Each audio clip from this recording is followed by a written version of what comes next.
प्रसिद्ध फिल्म अभिनेत्री भाग्यश्री सहित उनकी टीम ने दी बर्बरीक पर आधारित नाटक की बेहतरीन की प्रस्तुति। 2 घंटे तक दर्शकों ने टकटकी लगाकर देखा नाटक। अंतर्राष्ट्रीय गीता जयंती महोत्सव की सांस्कृतिक संध्या में प्रसिद्ध फिल्म अभिनेत्री भाग्यश्री व उनके ग्रुप ने महाभारत के बर्बरीक के जीवन को नाटक के माध्यम से जीवित करने का अनोखा प्रयास किया। इस नाटक के माध्यम से कलाकारों ने पवित्र ग्रंथ गीता के उपदेशों को भी प्रस्तुत किया और लोगों को डांस, ड्रामा और म्यूजिक के अनोखे संगम को देखने का अवसर मिला।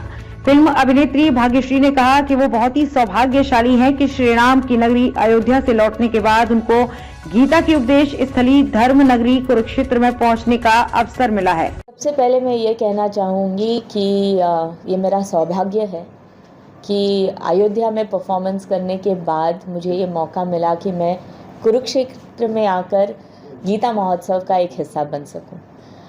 तो एक ही साल में जब ये होता है तो मुझे लगता है ऊपर वाले ने बहुत सारी ब्लेसिंग्स मुझे दी है और आवाम से इतना प्यार मिलता है तो लगता है कि वाकई कुछ तो अच्छा किया होगा, इसलिए भगवान देते हैं। कुरुक्षेत्र में गीता महोत्सव ये पहली बार मैं करने जा रही हूँ। तो जैसे आपने पूछा, I wouldn't have an idea on what the whole program is till I see it myself, क्योंकि पूरा प्रोग्राम मैंने देखा नहीं है। लेकिन इसका एक हिस्सा जो मैं परफॉर्म करने जा रही हूँ उसमें हाँ थोड़ा डांस भी है, थोड़ा म्यूज़िक भी है और थोड़ा ड्रामा भी है। सो आई गेस एक म्यूज़िकल ड्रामा या एक म्यूज़िकल परफॉर्मेंस के हिसाब से अगर गीता को लोगों तक पहुंचाया जाए, एंटरटेनमेंट भी होती है और कुछ सीख भी मिलती है। बचपन में हम लोगों ने सबने कहानियाँ सुनी है महाभारत की, गीता की, कृष्ण भगवान ने कैसे अर्जुन को समझाया, संजय ने धृतराष्ट्र को कैसे दिखाया। उस वक्त टीवी नहीं था और इंटरनेट नहीं था, तो संजय जी मेरे ख्याल से आज के आप मीडिया वाले बन गए थे जो धृतराष्ट्र तक पहुंचाए कि कुरुक्षेत्र में हो क्या रहा है। So I think it's a blend of modernity जो आज हम कर रहे हैं और जो उस वक्त हुआ, और अगर हम ये ब्लेंड करके जो आने वाली जनरेशन है, जो बच्चे हैं जो ये सब नहीं जानते, हमारी पुराणों के बारे में नहीं जानते, गीता के बारे में नहीं जानते, रामायण के बारे में नहीं जानते, ये एक अच्छा एंटरटेनिंग माध्यम है जिसके वजह से हम उन तक ये चीज़ें पहुंचा सकते हैं। So I am happy to be part of it from the cultural point of view also. जी मैं पहली बार कर रही हूँ, मुझे भी पता नहीं कितना समय लगेगा, 15-20 मिनट की होगी। मैसेज हो सकता है जी, गीता महोत्सव तो गीता का मैसेज है, कृष्ण भगवान ने जो मैसेज दिया वो है। मैं तो बस एक किरदार हूँ, निभा रही हूँ। जैसे एक पेंटर है और रंग भरता है, मैं बस रंग हूँ, ना ब्रश मेरे हाथ में ना कागज़ मेरे हाथ में। उसके बाद आप फिल्मों में ज़्यादा एक्टिव नहीं जी, तो क्या कारण रहे? जी मैंने प्यार किया के बाद मैंने प्यार किया।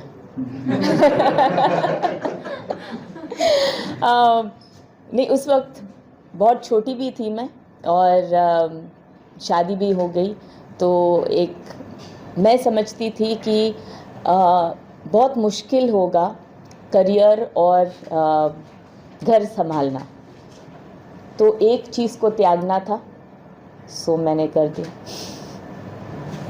फिर आप जैसे किसी इंसान ने मुझे ये पूछा था कि आपने फिल्मों से दूरी क्यों की, तो मैंने जैसे कहा कि मैंने प्यार किया के बाद मैंने प्यार किया, तो मैंने कहा मैं अपने हस्बैंड के साथ ज़्यादा वक्त बिताना चाहूँगी। तो उन्होंने मुझे पूछा कि अच्छा ठीक है, तो अगर हस्बैंड के साथ फिल्म आप करें तो। मैंने कहा बहुत ही बढ़िया। तो बस इस बात को बात बनती गई और ये हो गया कि बस सिर्फ हस्बैंड के साथ काम करेंगे। और किसी ने मुझे पूछा कि आप करेंगे, मैंने कहा हाँ ज़रूर करूँगी। अब 20 साल की उम्र में कोई आपको पूछे तो आप क्या जवाब दोगे, वही ना। अब ये देखिए कि आजकल सब अपने मियाँ बीवी के साथ काम करते हैं, आज कोई नहीं पूछता है कि नहीं, सारे के सारे काम कर रहे हैं। पर उस वक्त बस मुझे सूली पर चढ़ा दिया। मेन सीरियल रहा। जी, it was one of the first Doordarshan की serial which was made for the children. Amol uncle ही बोलती हूँ मैं, अमोल पालेकर जी मेरे नेबर थे, उनकी बेटी और हम सब साथ में इकट्ठा खेलते थे। उस धारावाहिक में जो सबसे छोटी लड़की का किरदार था, उसके लिए मेरी छोटी बहन को लिया गया था। मुझे बिल्कुल इंटरेस्ट नहीं था फिल्मों में आना या एक्टिंग करने के लिए, पर जो किरदार मैंने निभाया, उस रोल के लिए जिस लड़की को लिया गया था वो अपने बॉयफ्रेंड के साथ भाग गई। और अगले दिन शूटिंग थी तो अमोल अंकल आए और मुझे उन्होंने रिक्वेस्ट किया कि भाई प्लीज़ आप आइए and help me with this, वरना हमारा बहुत सारा नुकसान हो जाएगा। और मैं गई, उनको हेल्प करने गई। और पापा ने कहा कि जब तुम जा रही हो तो सिर्फ एक्टिंग मत करना, सीखना कि सेट पे क्या होता है, क्योंकि आपको कभी नहीं पता कि ज़िंदगी में कब क्या काम आ जाए। तो बस एक्टिंग करके वापस मत आना, सीखना कि ये कला क्या होती है। तो बस वही हो। तो मैम आप तो एक शाही परिवार से, शाही मतलब इस लाइफ में और उस लाइफ में, इस लाइफ में और उस लाइफ में फॉर्चुनेटली क्या है ना कि बहुत सारी चीज़ें जो माँ बाप ने सिखाई है वो आज तक मैं निभाती हूँ, तो उसमें ज़्यादा दिक्कत नहीं हुई। लोगों के साथ अच्छे से बात करना, व्यवहार आपका ठीक ठाक रहना चाहिए, बड़ों का आदर करना चाहिए, छोटों का भी आदर करना चाहिए, जो हम आजकल भूल जाते हैं। हम ये सोचते हैं कि छोटों का दिल नहीं होता और बस हम उनको कमांड कर सकते हैं और वो हमें फॉलो करना चाहिए। पर मेरे ख्याल से जो बेसिक चीज़ें हर माँ बाप सिखाते हैं, मैं थोड़ी बहुत ही ज़्यादा डिसिप्लिन वाली लड़की थी, तो माँ बाप की हर चीज़ मानी सिवाय एक, शादी मैंने अपने मनपसंद की। तो आज भी पापा बोलते हैं कि बाकी सब तुमने सुना, बस एक चीज़ नहीं सुनी, पर जो नहीं सुनी वो काम आई।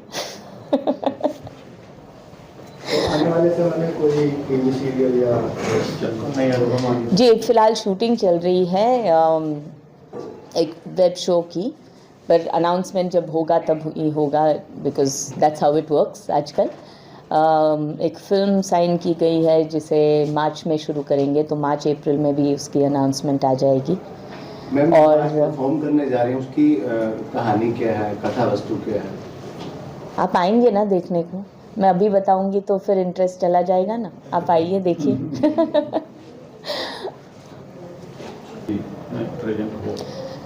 देखिए, अभी वहाँ पे तो गीता महोत्सव होता नहीं, लेकिन जहाँ तक हमारे देश में जहाँ जहाँ कल्चरल प्रोग्राम्स होते हैं और जहाँ पर इस तरीके के प्रोग्राम होते हैं जहाँ युवा तक हम हमारे पुरानों की चीज़ें पहुँचा सके, मैं उसमें इन्वॉल्व होने की कोशिश करती हूँ। जहाँ तक मेरे बच्चे हुए वो तो बड़े हुए हैं, लेकिन उनको मैंने ये सारी चीज़ें सिखाई है। और फॉर्चुनेटली हमारे टाइम पे अमर चित्र कथा थी, तो उसमें बच्चे बहुत इंटरेस्ट दिखाते थे, पढ़ते भी थे।